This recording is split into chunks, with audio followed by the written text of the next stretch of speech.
All right, they tell me that we're recording, so I have to speak a little louder in here. Hey, how are you, sir? So just wonderful that we're here and we're going to have this session today. I am Dr. Penn, and I am the speaker for our presentation today that's going to look at crime and then move us to some elements of understanding crime and then break us down to what I get an opportunity to work with every single day, the Teen and Police Service Academy. I'm here joined by our program manager, Miss Ortiz. Say hello, everybody, to Miss Ortiz. You've seen her around here. And we're going to have just a wonderful opportunity to go forward and make for education in the subject matter. So here we are. We're going to look in this very short hour at elements of crime, crime prevention through environmental design. And then what I'm working on is trying to understand the human factor of crime prevention through positive human interaction, social bond, collective efficacy, and then we'll talk about the Teen and Police Service Academy. I think this will only take us about 20 or 30 minutes, and then we'll have some good questions and dialogue that will take place to understand crime here and crime in general. So again, I am the director of the Teen and Police Service Academy. Love it very, very much. Also a professor of criminology at the University of Houston Clear Lake. So if you don't have your degree, come see me. And so we can talk about how you can finish those credits that are just sitting there, how they can perhaps make their way to be a degree, and not just in criminology, but in other fields that are available. I also was a Fulbright scholar to Egypt in 2005. And I talk about that experience because for many of you, the day of September 11th, 2001 still resonates with you. Now, some of you may not have been alive during that time. But for some of us, we remember that day. You could probably ask us, where were we at 8:15, 8:30 that morning? And we know exactly where we were. For me, it was very, very, very important. I'm from Washington, D.C. I went to school in New Jersey, so I could see the Twin Towers from Rutgers University. My family is from Yonkers, New York. And I went to my graduate education in Pennsylvania, in Indiana University of Pennsylvania, about a few miles from where the last plane went down. And I lost a good friend in the Pentagon on that day. So September 11th meant a lot to me. And I'm telling you all of this because it had me to really want to work to build a better relationship between our friends from the Middle East and us, American citizens. And when we look at the literature and what I studied, and I guess why the United States government wanted me to go there, is because it's this issue of reducing social distance. This term existed long before we talked about it related to that of COVID-19. But reducing social distance is exactly what we're doing right now. You are looking at me with perhaps stereotypes and biases, that he's a doctor, he's an African-American male, he's a male, and those things, which can move us to be far away from each other because we can look at the general characteristics of a person rather than the specific characteristics that make up that person. You can see me as a group member, but not as an individual. So social distance and reducing social distance is an important concept we talk about in criminology that allows us to have meaning, that we become closer with each other. Our relationship with each other is going to be better over the next hour than it is right now because we're going to dialogue and get to know each other. We used that when I was over there in Egypt teaching at Cairo University, and for us in TAPS Academy it's very important because we build the relationship between youth and police.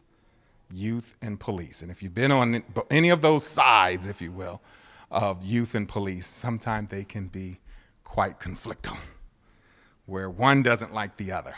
Now, we can do something about it, and we do, as you'll see with Teen and Police Service Academy. You'll also see probably the most important part that's up there, my email address. There may be thoughts or questions or ideas that come up. Please don't hesitate to use my email address at epen@penpals.net and send me your thoughts. Send me your questions, your ideas as we work together. I think what we're hearing as a basic theme that's coming out over and over again is collaboration. Is that if we are functioning in one silo, side by side, we don't have the synergy of us coming together and working together. So I offer to you my email address, epen@penpals.net, and just don't have it sit there, use it. go ahead and contact me and where we can go together, working together. Let's think of violence for just a moment. Right now, as you're looking at the images on this screen, you're making these images of violence your reality. Sadly, there may be someone who's experienced some of the violence that is portrayed here. Sadly, you may be thinking that there's a family member that has gone through something like this. And when we think about our police officers, and I've had an opportunity to train thousands of them across the world, they see us on our worst day. Do you ever think about it? A police officer sees you on your very worst day. The day that someone has broken into your car, the day someone has hurt you, the day someone has hurt someone that is a loved one of yours, they see you on your worst day. Think of all of these events. I have been that person who has come to my house or who has come home from work, and someone who didn't belong at my house was in my house that day. And if you've ever had that happen to you, you know the emptiness you feel that day, that someone else was in your house, took your things, rummaged through your home, and took something of value of yours, and something not even of value of yours. It took my little son's 4-year-old piggy bank, but was in your space. Violent or property-wise, and we think of those, and yeah, I'm going to get a little kind of professorish here, but when we think of crime, we think of a violent crime as those that are people to people, and property crimes are those that are taking place in which a person is not necessarily involved, but materials, things were stolen. Keep these images in your mind when we're thinking about crime and just how that devastating effect is that if you've been a victim of crime. And I can only imagine, as seems like every day we're hearing about some dramatic, violent crime that has taken place, just to be a victim or a family member of those, just how I would feel related to that. But we are here for solutions, and we work in these situations moving for solutions. But I'm going to give you first question on the test, if we had a test. 3 elements that are involved in crime. We call this routine activities theory in criminology. Especially for property crimes, this works very well. That there are 3 parts to every crime. And let me explain them. A likely offender. You have someone who is motivated to be involved in criminal activity. Whether it be, as many say, poverty may inspire that person.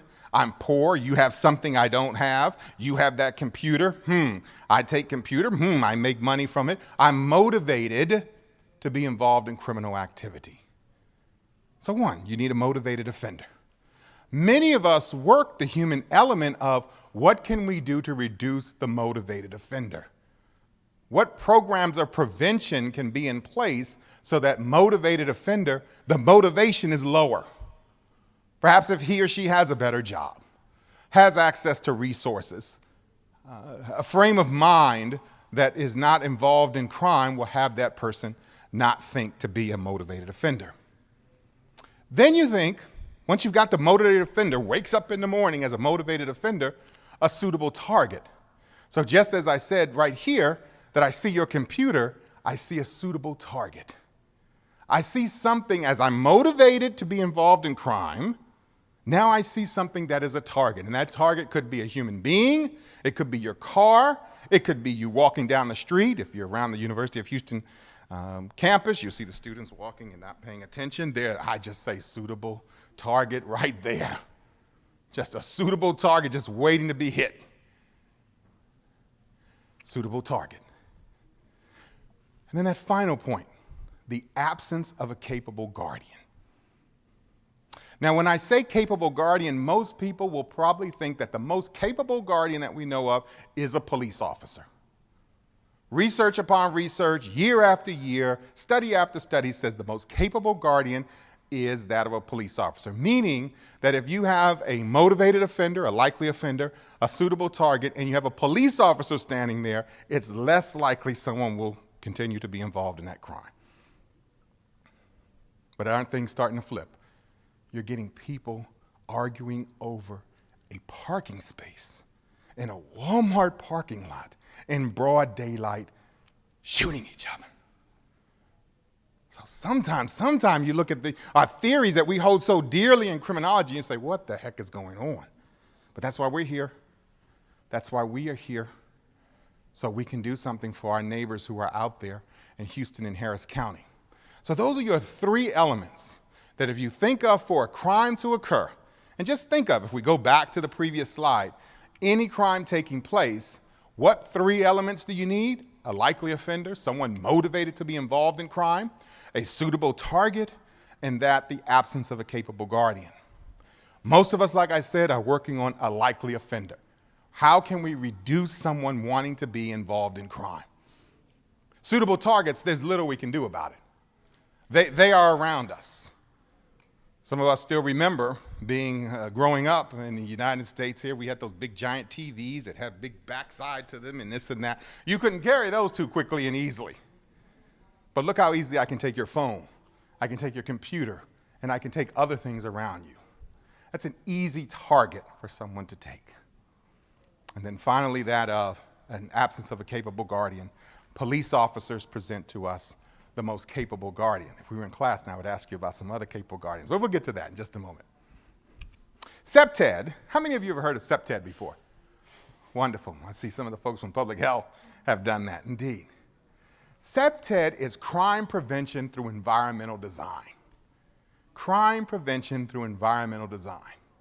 And it looks at those three factors that we talked about as necessary for a crime to occur, and it says that in order to prevent crime, crime prevention through environmental design.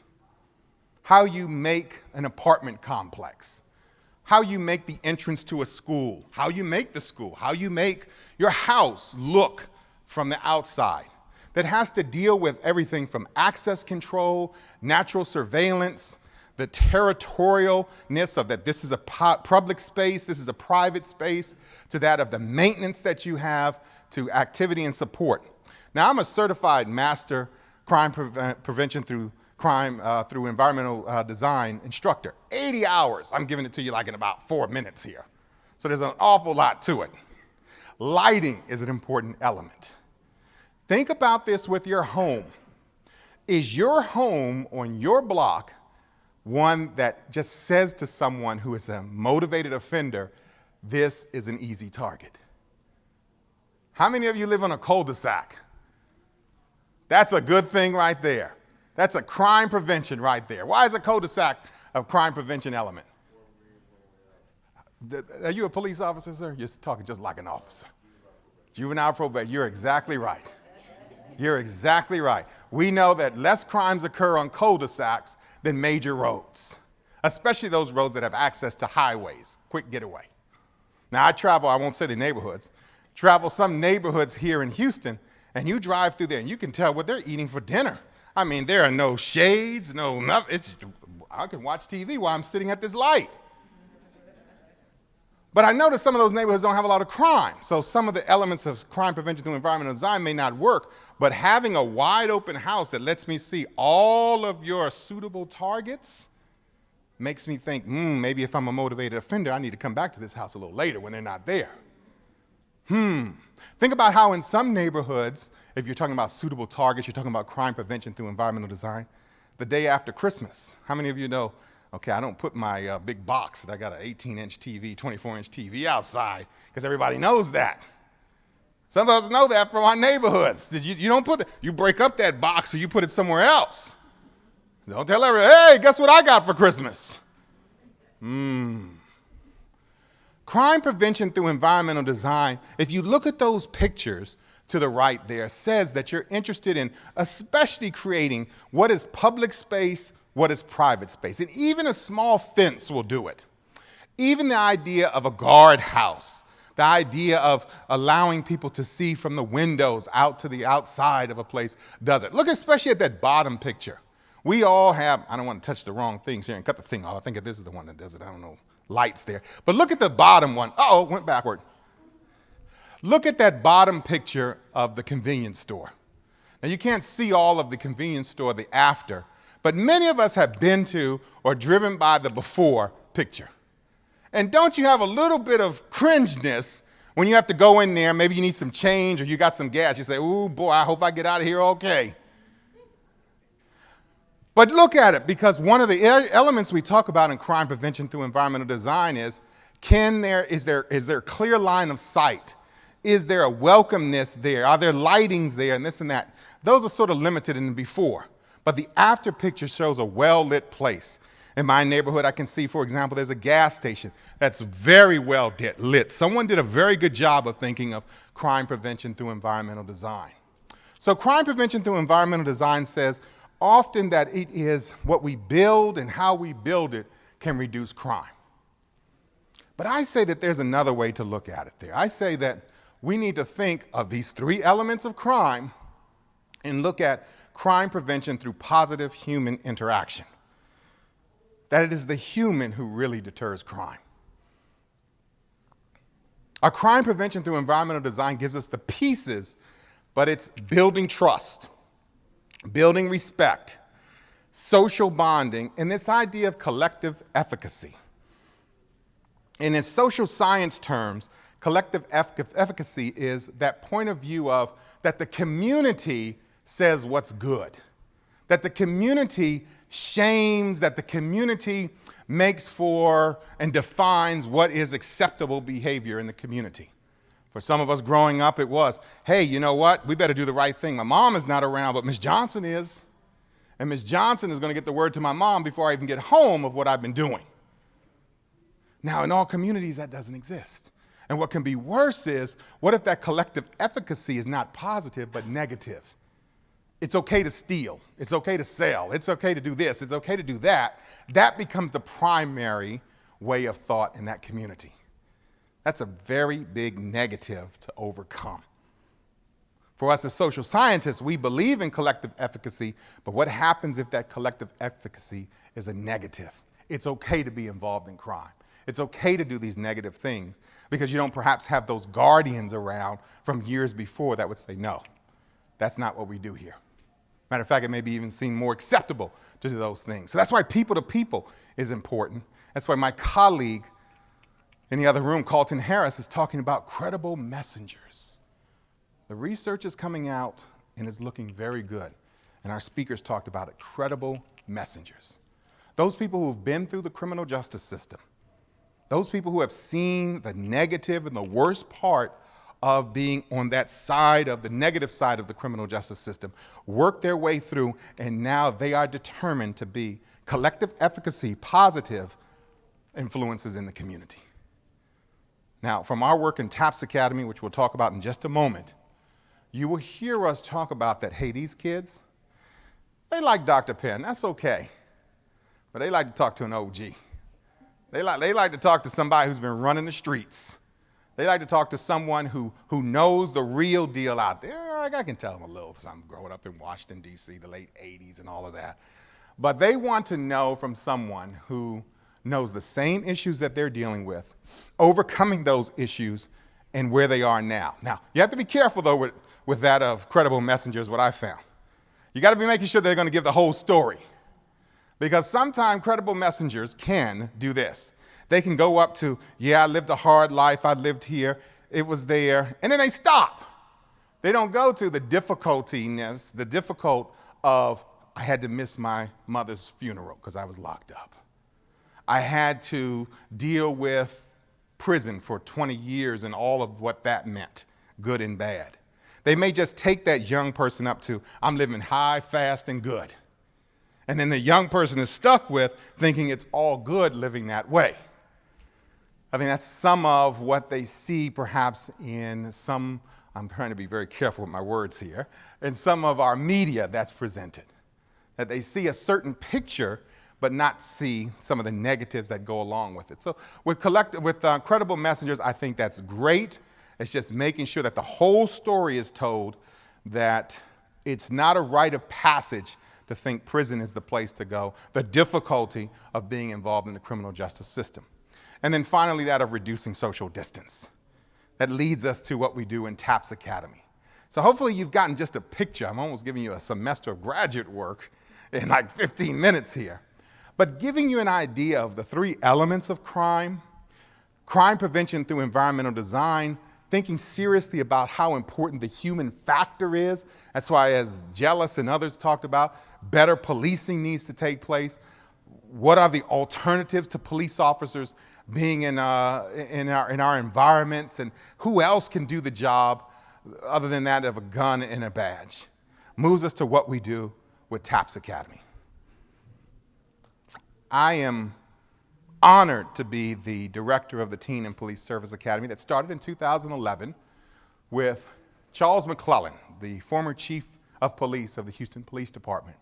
The way the story goes is that in 2011, Chief McClellan was there with his assistant chiefs. There were about 12, 15 of them then. And Assistant Chief Brian Lumpkin raised his hand because Chief McClellan said, we've got to do something about youth crime. Our monies for youth programs are not as much. What are we going to do? I understand that Assistant Chief Brian Lumpkin raised his hand and said, I'll volunteer, sir. Well, Assistant Chief Brian Lumpkin called me. We started working together. The Chad Holly case motivated us. Chad Holly. Anybody recall Chad Holly? If you don't know, look up Chad Holly. No, he won't probably win Citizen of the Year award. But he does bring something very important. This young man was beat up by the Houston Police Department. I mean, beat up badly. Just the video's there. You can see it. And I think it's only because of the credibility that the Houston Police Department has from its years in the community that did not turn into our riot here in Houston, Texas. So this is 2009 with Chad Holly. I mean, they beat that boy up bad, kicked him. It was terrible. And what's interesting is that it was not reported by the Holly family. That tells us something also. Is that telling us that the Holly family believes nothing would happen if we report it to the police? It is only reported because Uncle Bob's storage sees a dent in his fence on Monday morning, or whatever morning, the next morning. And that's from a police car running into the fence. He turns that tape over to the DA's office and it goes from there. But that's frightening that a 15-year-old, 16-year-old doesn't go home and tell his parents that I was beat up badly by the police. That's fear of the police, that's believing that justice won't be done, and maybe believing that's just a regular day for me here in Houston, Texas. Now you can go see what happened to the police officers, but that motivated us to say, let's make sure that we are going to go with the most at-risk, and I'm going to talk about that term, at-risk youth to make for a better relationship with police. Because we saw community policing that came out 1990s, 1980s time frame. And that community policing model spends a lot of time with people who already like the police. People are already having cookies and milk and all these other activities with the police. But 21st century policing is saying, what are you doing to spend time with the people who don't like the police? People who, from either real experiences, vicarious experiences, riding in the car with grandpa, there is a distrust of the police. So the Teen and Police Service Academy works with the most at-risk youth. We believe the glass is half full, so we say at-risk, at promise. And from our curriculum being reviewed by the Texas Education Agency, we are able to offer 1 high school credit to students upon completion of the Teen and Police Service Academy over 1 semester. That's our teen pole class. Why is it important that with this population we offer 1 credit? Because the more education one receives, the more likely they are not to be involved in crime. Simple as that. You want to leave anything today, the more education, and education is not, and I'm saying this as a professor, doesn't mean a college education. It means a skill set that allows you to earn a living wage.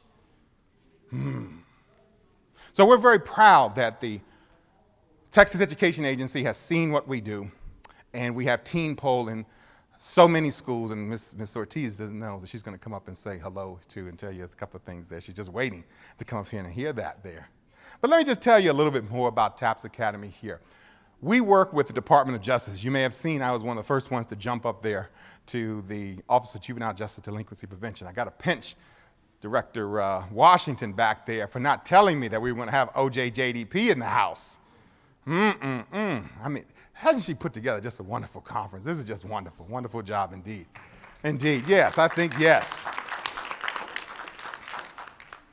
OJJDP, the ones that fund part of TAPS Academy, and it was just wonderful to hear the director say the words of importance about putting the youth, or getting the youth out of incarcerated environments and putting them in the community and having the community stronger. Those are words from the director. That's just not someone person. That's the director saying those words, the person who looks to policy and has policy for that organization. So this is what we work with the Department of Justice, reducing delinquency through positive interaction with police officers and community leaders that helps to build school safety. Eliminate the social distance by building positive relationships, and teach skills to enhance and service learning. Some of you may say, police officers in the schools, ugh, yuck. We believe properly trained officers in the school is okay. Properly trained officers. Officers that are not looking, and school administrators that are not looking to have the police officer as the first line of prevention in the school. But officers that are properly trained to properly interact with the youth, be a positive force to youth, hopefully prevent horrible activities that we've seen that have occurred. That just imagine, with a powerful story that was told to us, that in Uvalde, if someone were able to talk to that high school student, if he felt as though he had an ear of someone that could say, there's another way to look at your problem than going all the way down the street and shooting in elementary school. You didn't even go to school with those kids. You don't even know those kids. And you took their lives away and the teachers there. So that's what we hope to build, and that's what we do build with TAPS Academy. And there is my colleague, my friend, Brian Lumpkin, the one standing there, Assistant Chief Brian Lumpkin, who passed away in May of last year, and he would certainly want me to say to all men here, please, that colon cancer is very real. And make sure you're taking good care of yourself, as he passed with colon cancer. But that was us at the old Beechnut Academy. Anybody in the room remember Beechnut Academy? The old CEP. That's where we started, TAPS Academy. And for those of you who don't know CEP, Beechnut Academy, over there on Beechnut near Houston Baptist University, think of an old Walmart, a big giant Walmart, no windows. And that was the policy of HISD, that if you weren't successful, and I'm being nice here and saying it, if you weren't successful in your high school or middle school, you were sent to Beechnut Academy. 30 days, 60 days, half a year and a half. That's where you were sent. So these young men and women that you see here are the ones that were there at Beechnut Academy.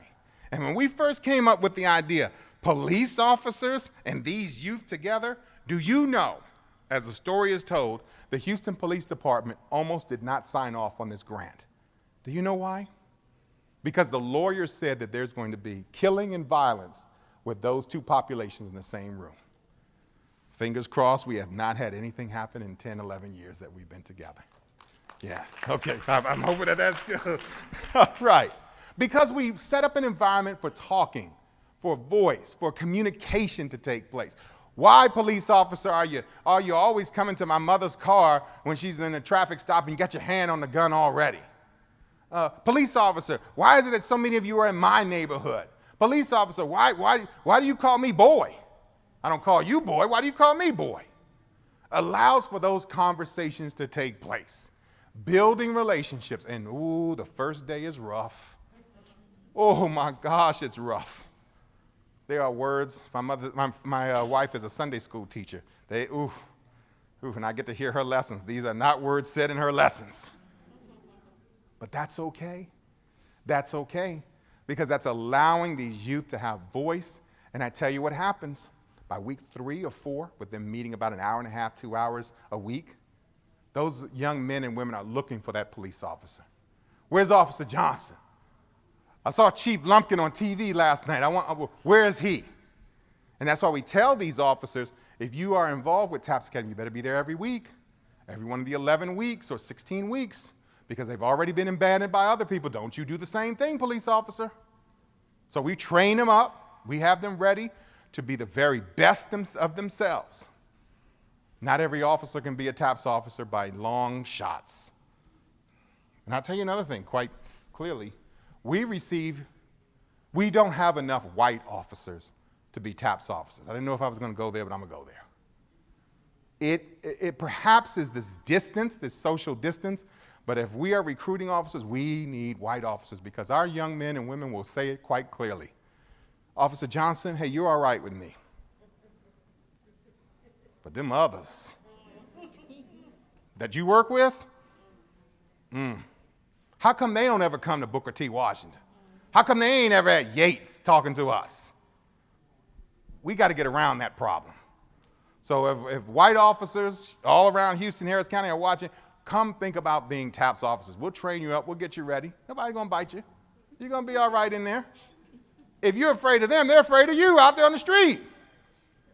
So come on, let's build relationships and have for better policing with those folks there. At risk, we go by the definition of the Texas Education Agency, which provides 13 definitions: homeless, involved in the juvenile justice system, failing a grade.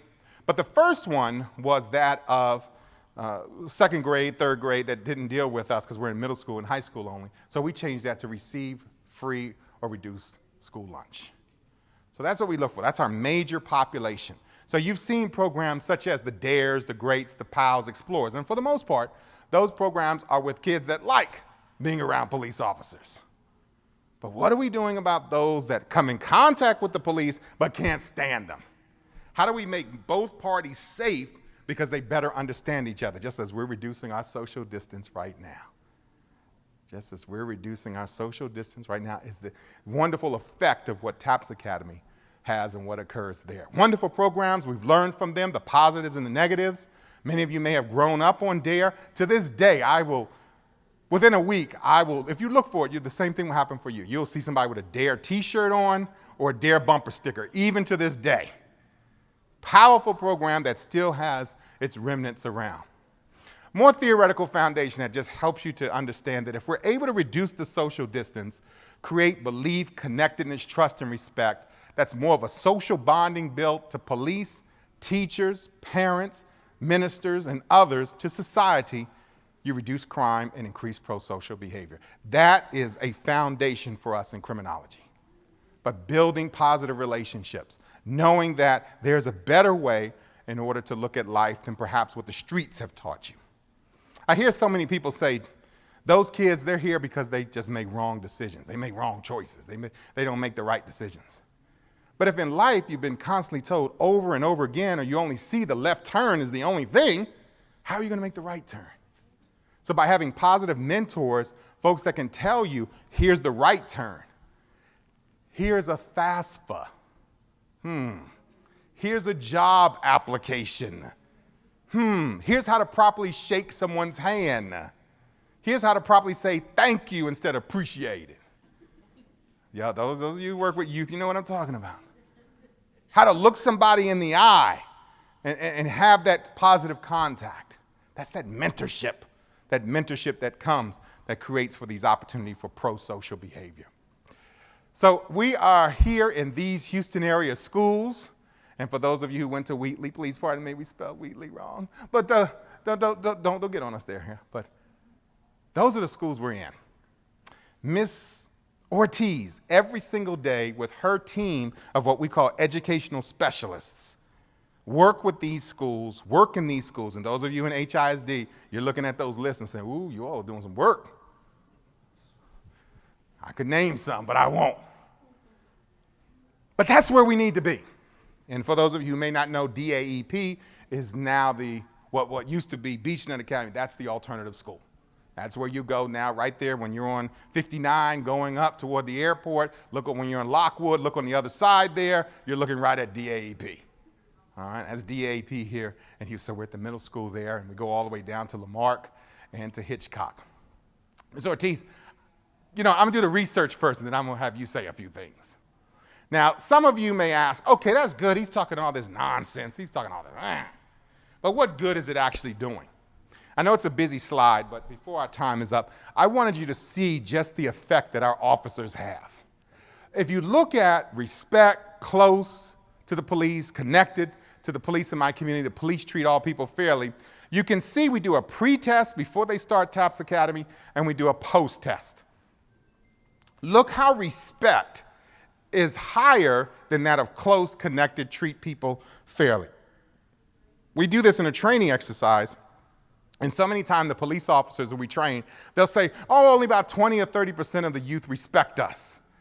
Over and over again, year after year, I find respect is usually around 50 or 60%. And I need the police to know that. And so I ask the youth, why are you higher with respect? Because they simply say this. This is what the youth say. Ooh, those police got to deal with Bebe down the street. They got to deal with Pookie. And I know I wouldn't want to deal with Pookie and Bebe down the street, but they do. So I don't like them, but I got to respect them that they deal with those crazy folk down the street. So I need police to understand that and not believe that there's a target on their back from every single person and that there is just this belief that everyone is after them. Because we act differently when we're fearful. When we believe that everybody hates us, we're going to puff up our chest too and act defensive. But I want them to know that there's respect out there for you. But when we look to close, connected, and especially treat all people fairly, look how we move down to the pretest of strongly agree or agree to 50%.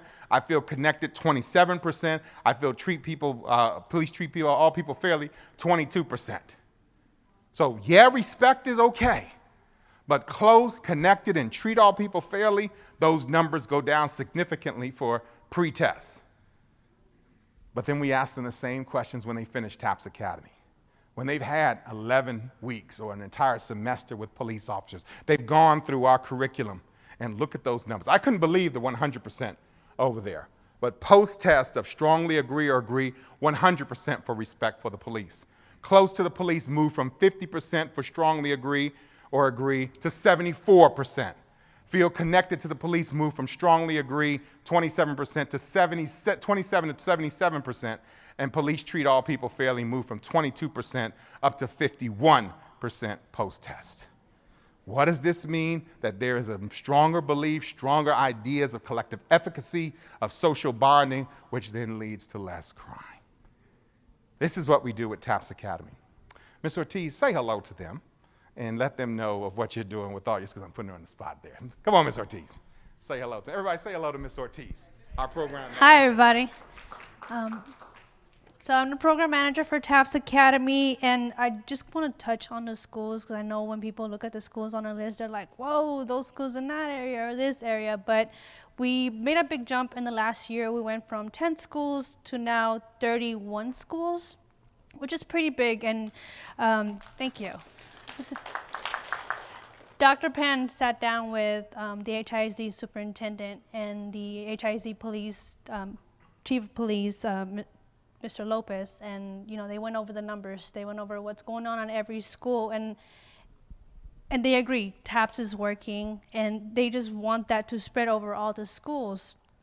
And so what I want to do is, if you know your school or you work with students at a school that you know would benefit from the program, please contact us, contact me. We are always more than happy to start a new school.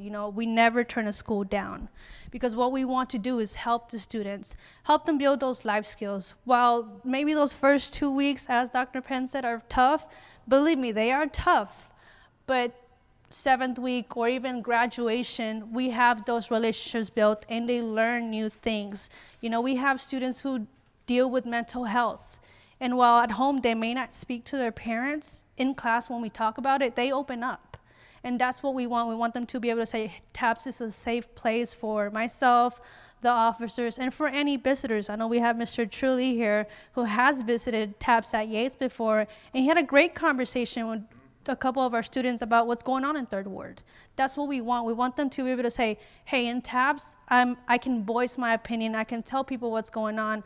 Whether maybe at home or outside of class, they don't do that. So if we're giving them that safe space to say, I have a voice in TAPS, then we're doing what we're supposed to do. Because a lot of kids don't get to voice that at home. Is there anything else you want to touch on? I do have flyers if anybody wants information afterwards, or ask me any specific questions about our 2 programs, because we do have a non-credit program, but we have a 4-credit program that is for the academic credit. Again, that grants academic credit to anyone who is in 8th grade and above, and those non-credit are also for 8th grade and up, depending on the school, whatever that they decide fits best for their students. So yes, I do have flyers for anybody who is looking for one. Thank you. Thank you so much. Thank you very, very much there. All right, so I think you all have a feeling of what TAPS Academy is. Visit us at www.tapsacademy.org to learn more, and we're in several cities across the United States, so we're growing. We've seen what the literature has told us about DARE, GREAT, and other programs, and we're growing, and we're just so glad that Houston is our home. I think we have a few moments for questions. So questions, oh, he's ready. Here we go. Yes, sir. Yes, sir. Yes. Harris County? Yes, indeed. We've been in 3 of your facilities, indeed. Your program is defined by time. In other words, do they go there for an hour every day, or how does that structure? Yeah, we have the TAPS Academy, which is 11 weeks, and usually an hour and a half or 2 hours. We've been in all 3 of your facilities, used to be there in the summertime before COVID-19. And then we also do summer programming, like I said, where we were there every single day from about 9 a.m. to about 3 p.m. So we're able to use our modules. And then if we have it in that we're able to accomplish all of the TEA requirements, people earn the credit. If we can't, then the credit will not be earned. Yes. The challenge that we have is most of our kids, at least the unit I deal with, are high risk. Yes. These are aggravated assaults, Yes. 2 capital murders. I mean, we've got the ones that most society does not want to work with. You're at leadership? No, Okay. at Rise program. Okay. Okay. Basically, the kids are Yes. from leadership. Yes. So my question is, are you guys willing to work in the Katy and Cypress and some of the areas that aren't necessarily designated bad areas, Yes. but there's kids there committing bad crimes? That's where we go, sir. We go to the students most in need to build a relationship, because that relationship with the police officer dictates, because of the discretion of that police officer, often how far that person will go to into the criminal justice or juvenile justice system. You all know that discretion of the officers. Yeah, the body cam has taken away some of it. But that police officer on the street, especially with a juvenile, can say, hey, look, call your parents come, we can make this go away. But what happens if parents don't come? Then the thought is that child is out here running the streets, doing whatever they want. No one's taking care of the child. You got to go downtown. All right? So we know these things. That's why we want to build better relationships with these police officers, to understand and have that way of looking at the glass as half full and not half empty. Good question. Please talk with us. Yes, sir. Yes, ma'am. Hi, my name is Cassandra, and I'm with the Entire Therapy Facilities, and I'm a community engagement specialist along with several other things. Yes. One of the, I am in some of the schools that are listed there, going in, working with those kids that have been impacted. Yes. And I have a goal and an idea and a dream to get with the police officers Yes. in the community with those kids, Yes. children that we serve. And instead of having a basketball or football game or tug of war, do some old school activities where it's the police officer, the kid, the parent, or whoever. Yes.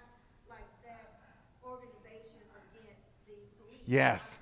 I'm looking for that, so that's what I'm asking, and I would like to meet with Yes. somebody to help me to get something like that involved. I mean, old school, tug of war. Yes. Get some other things in place so that we can build that connection and not separation, not basketball with the police officers against Yes. the community. Let's mix it all up. We make sure that week 4 is our team building. And the natural inkling is students against the police officers. But we shuffle that up and say, hey man, we got to do something. Let's be on the same team. Let's work together. Let's see how to problem solve together. Let's look at victimization in the community together and not just us against them. Reducing it. Remember I said reducing that social distance, not us against them. We certainly will. We're going to be right up here. Let's make that's where's Lupe? Lupe's still. That's what we're talking. That's what this conference is about: collaboration and working together. Excellent, excellent. Oh, question? Yes, ma'am. Okay. My name is Gordon. I'm with the Department of Family and Protective Services. Yes, thank you for what you do. Oof. Thank you. Yes, yes. So, How many years have you been with them? with the state? Yeah. Look, I've been working government entities for like over 8 years. But I know the burnout in that job is rough. 4 years. Thank you. 4 years. So, my question is, we know that foster children are in all of these schools that were listed. Yes. Houston and Harris County is one of the largest areas that have RTCs, residential treatment Yes. centers, and general residential operations. Yes.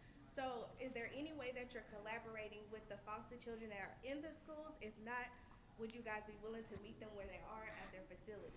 We look at when we have a population of youth in our schools, we are not the ones that select the youth. It's either that wraparound, that principal, those assistant principals, they know what's going on in the school. We just simply work out maybe with the principal that we're going to be in the school, and then the assistant principal and the wraparound. You need 25? You sure you can't take 55? No, we got 25 for you. And sadly, those 25 may be in front of the principal's office right now at school. So those are there. They may already be in our population, but if we need to think more seriously about getting deeper into that population at one of our schools, for example, I don't know how this happened, but the labeling here just makes a sixth sense go off. There was a bus that was taking them that were in a resident treatment center, and I know everybody at the school knew that those kids were coming off of that bus. Yep. So let's go deeper with that. Please let us talk afterward here about the next stage. Seriously, indeed, indeed. Yes, ma'am. Hi, I'm Beatrice Benavide. I work for Harris County Juvenile Probation Department. Thank you for what you do. You're welcome, but here's my question. Kids love free things, and they Yes. love to be incentivized. Yes. So what's the motivation behind keeping these kids engaged and actually wanting to participate? Since, of course, they're kind of like selected and placed in. Yes. You want to know the simple answer? You ready for this? She knows what I'm about to say. Takis. I just said it. I just said it. We didn't bring any bags with us. Those are about the worst things you can eat, everybody. But a Takis and a Capri Sun goes a long way with building a relationship. And we know that. We know that. So toward the end of the hour and a half, when those good group discussions are taking place, that officer will bring out the Takis and the Capri Sun. And no, we don't serve them at 9:30 in the morning, although some places would want them. We may have donuts. We know that's an important element of what we do. The credit, yeah, some folks will say, okay, but that Takis goes a long way at building that relationship. Yes, ma'am. I want to add on to that, but just to confirm, yeah, that's what we do in our programs. And a lot of times we call it the table, so it's like a reward system. Yeah. But at the end of the day, everybody's going to get something. Also, considering just population that we serve, a lot of them do have food needs. And I know it's not the healthiest food, but their kids and, for them like that, that really does a lot, goes a long way. We love free food too as well. Yes. Along with the students, so yeah, snacks and things like that. Now, I'll put my hand up. We do have a health and nutrition module. And on that day, we bring bananas and other smoothies are made. How's that day? How's that day, Miss Ortiz? They won't touch that banana until the last 10 minutes when they're really hungry. But we try. We try. And then graduation, we have the pizza, the cake, and other things. I think if I had to look at one thing we need to do better is that family component. Getting that family component. So if you have some answers with that family component, we're in all these schools, it's wonderful, but that parent-teacher night, you've been in some of these schools where there are more teachers there than parents.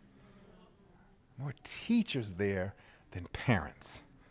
And there's food laid out and all these other gift cards for gas and everything like that. So that's, some of you are laughing because you know exactly what I'm talking about.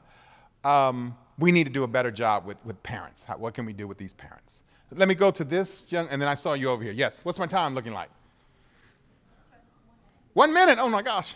You talk about how you select and train your officers. Yes. Oh, very easily here. This is what happens. We put a call out to HPD, HISD, other places that we need officers. Officers respond. They're then kind of looked through by their leadership. But we keep getting the same officers, the same type of African-American Latinos. We need Caucasian officers to join us so that they can move, the students can move past. Yeah, I'm okay with you, but that one over there, I'm not. That's what we do. So that's my call for those looking out, the thousands across the world watching. That's what we need.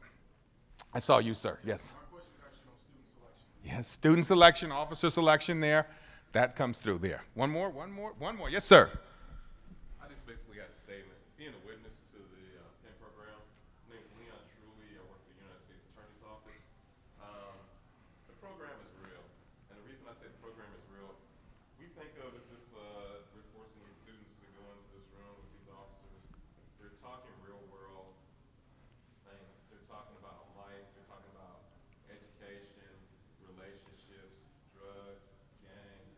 This conversations I witnessed over You did? 3-4 schools we went. Yeah, we did. We had a good day. Jane Long, Yates. Yep. Yeah. I even had a conversation, well, I heard a conversation of a young man who was fearful of going to a bus stop.